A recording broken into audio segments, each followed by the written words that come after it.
Hello, I'm Direhound. I want to talk about my art process, animation process, my thoughts on my art, my series, and all of that.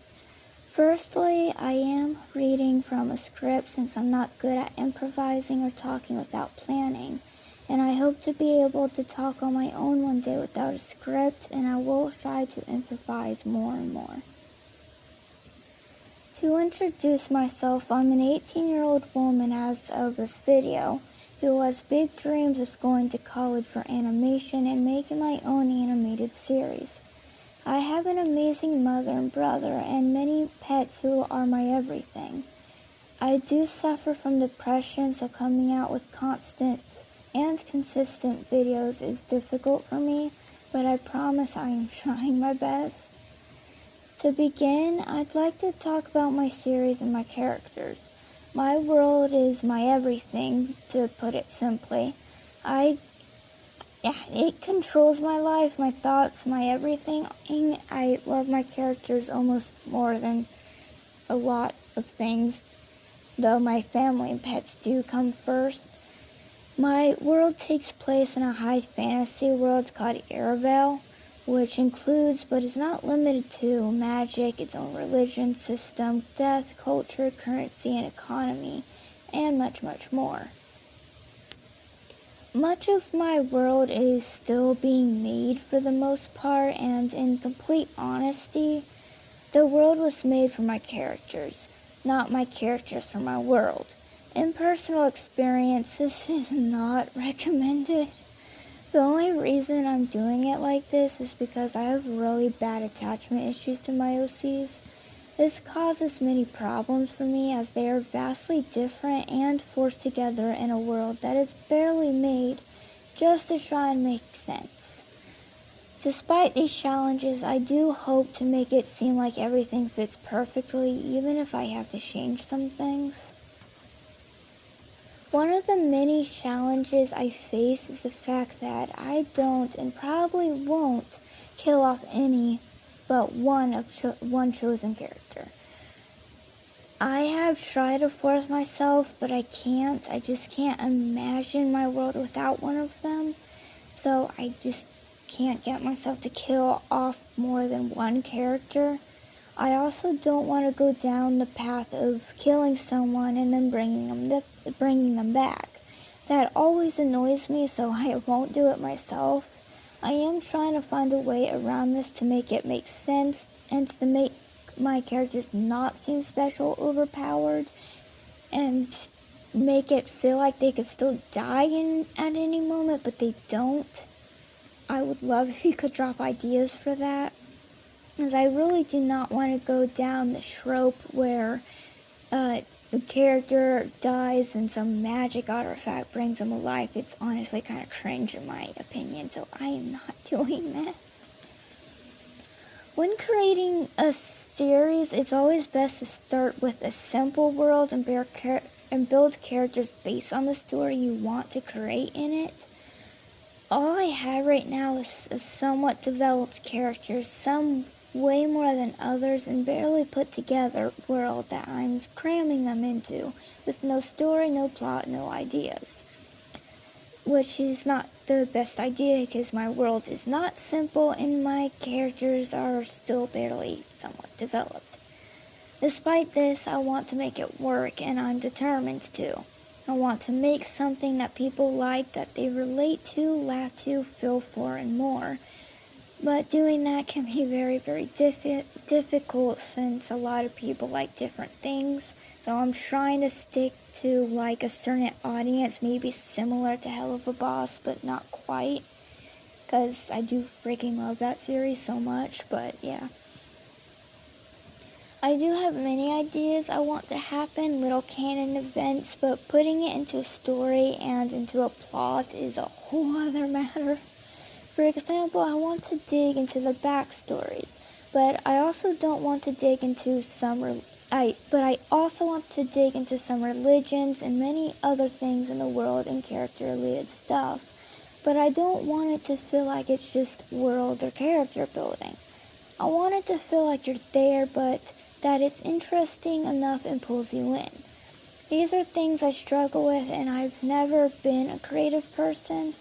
Basically, if creativity was a subject, I'd get an F-. 99% of my stuff have came from my brother or my mother.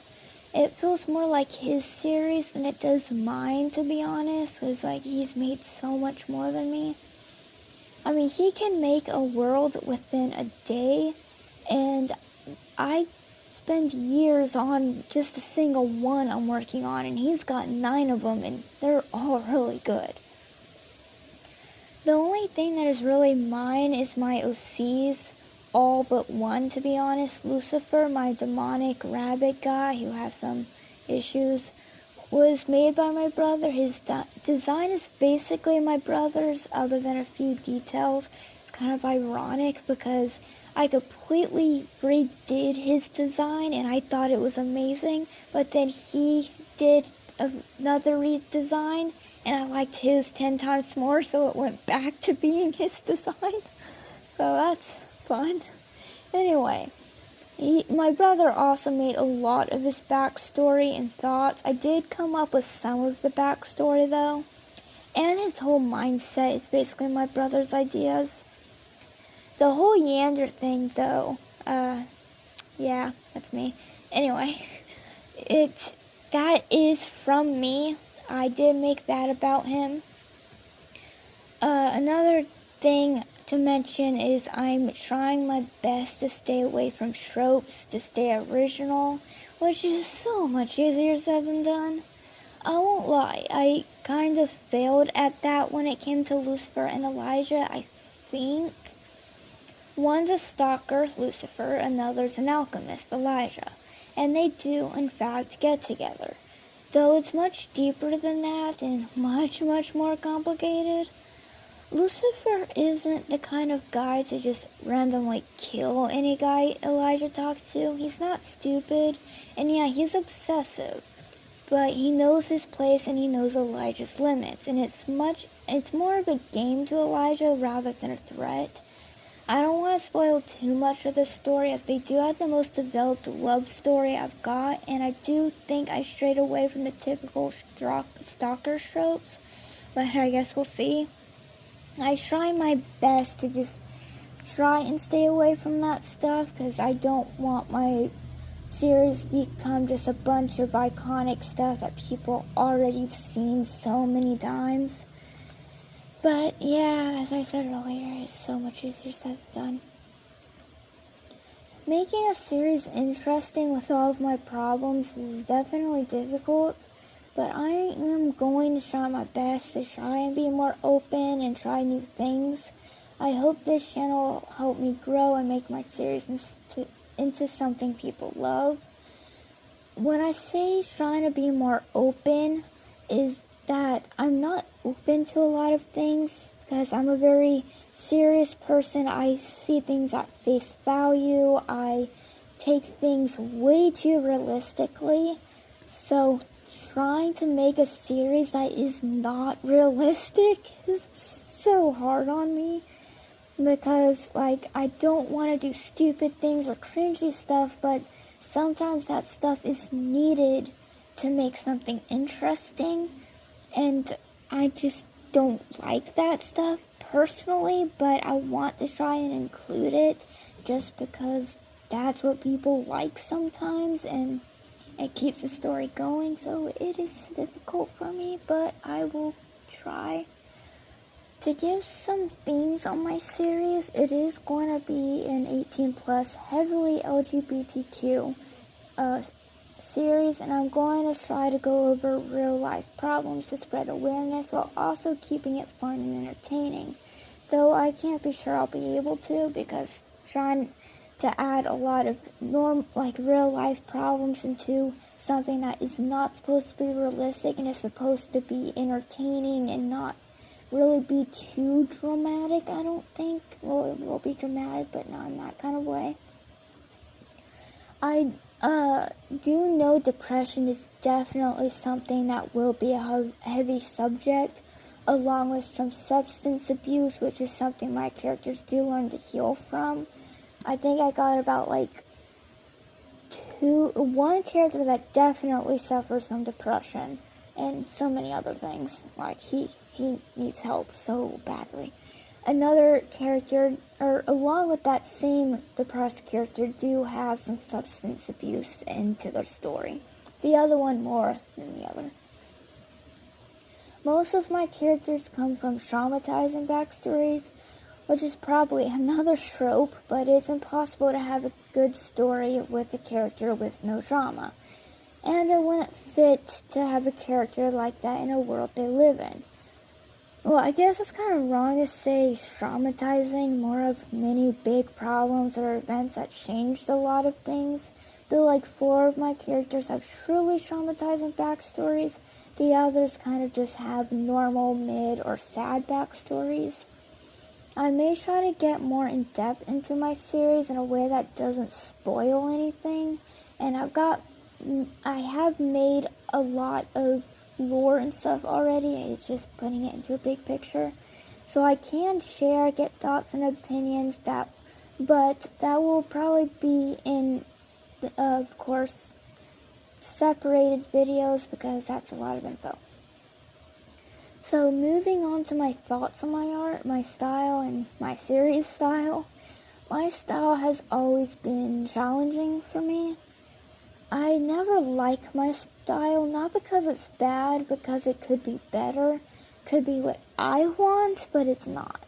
I've always liked the detailed anime-like style, but my style is more chibi, which will be easier to animate for sure. But it's not me. I've never liked simple styles, which is why all my OCs have very complicated to not so easy to animate designs, which is going to cost me 4 or more limbs to pay for to animate. But it's just who I am, and I love their complicated designs. I love detail, it's everything to me. Not necessarily realistic, just like detailed, a lot of accessories, a lot of personality into the design. I love lighting, I love expressions, I love dynamics and complexity. It's always just been my thing. I just love it to feel like it's really a place, like you could go there. But making something like that can be very, very difficult. I know many people love the look of simplicity, but it doesn't appeal to me. Because of this, I've been trying to find a way to mix my current style with the style I want. For example, still have my chibi body, those shapes of proportions, and really learn detailed lighting to make a piece look detailed without actually putting a lot of detail into it, which is definitely easier said than done.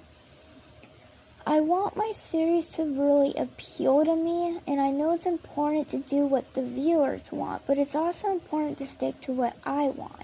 There's been so many times where people did what the fans wanted and it ruined everything, while other times they didn't do what the fans wanted and it still ruined everything. So it's a very thin line that's very hard to balance on. It's also important for me to find my people, the people who love the series for its story, and for the effort I put into it, not just because it looks like a cartoon, which has never been my style.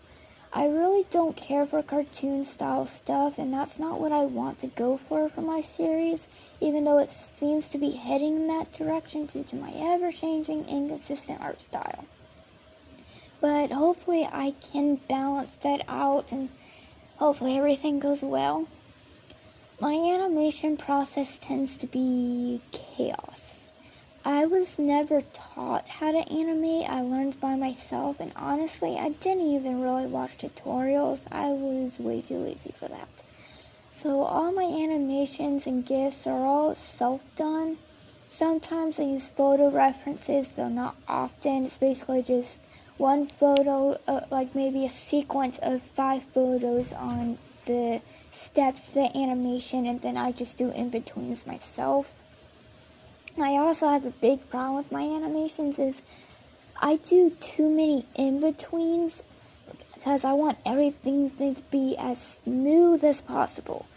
But that becomes a problem because I don't do the motion effects, I don't do like small effects, extra fast movement movement effects. Because 1, I don't know how to. 2, I just don't know how to make it look good. And 3, I just like my style, and that's not going to be easy to animate in a big animation. So I really need to learn how to not do that and learn how to do the little, like, fast movement type thingies. I don't know what they're called. But anyway, I'm trying to learn to do bigger stuff. I'm currently working on an animation for a competition. So I'll share it when I finish, but it'll be a few months since I want it to be detailed. I'm using it as an opportunity to learn more, and animation takes a lot of time. Like, a lot of time. It can take me like 4 days to make a simple GIF, which is like 5 seconds long, if. My art is mostly the same process, just without the copy and pasting, the adjustments, etc. I just sketch my idea, I line it, then I line it again if I want the lines to vary. Then I color, shade, and render. And that's basically just my whole process. Now I'm out of script, so hopefully I can do this. Anyway, my series is like ever changing. It's been through so many revisions. Like, at first it was like a modern world, just with basically mostly I don't know how to say it. Basically humans with animal ears, tails, wings, horns, etc.